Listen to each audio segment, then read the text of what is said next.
Billy McDonald was here earlier and he showed you the picture of his house. And we always called that the Colored Hotel. And the reason we called it that was because back then the black entertainers would come through town and they couldn't stay at the hotels in town, so they would stay at Mrs. Harris's house. Mr. Allison kind of managed the house for her. And they had so many musicians and entertainers that would stay there that they actually had a rehearsal room in the house. And we would walk by the house and there'd be all these entertainers sitting on the front porch, and we didn't know who they were. We were just kids, but we would stop and talk to them, and they were always very nice to us and willing to talk to us.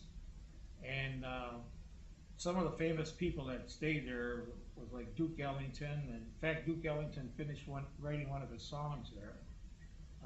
Lena Horne, Paul Robeson, very famous black entertainers.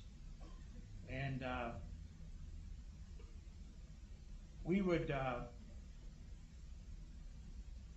stop and talk to them all the time. Now, on the opposite side of the block on Park Street lived the Entrevilla family. And the Entrevilla family, they were all very good musicians. They were professional musicians later on in life.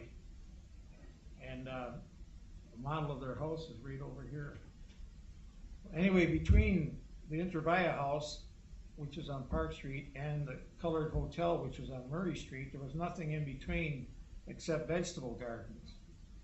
And Tom Entrevilla played the trumpet, and he had a band in high school, and the band was over at his house rehearsing. And after they rehearsed as a band, everybody left, and Tom was rehearsing on his own.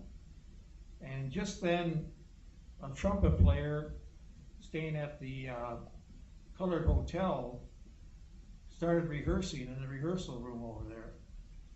And he played something that Tom liked. It's, I guess you'd call it a riff or something. And Tom tried to repeat it, to copy it. Well, he didn't get it right. So the guy repeated it.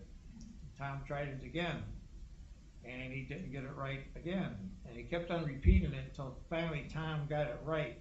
Well, then he would play something else, and Tom would try to copy it, and he kept repeating it until Tom got that right. Then he would go on to something else.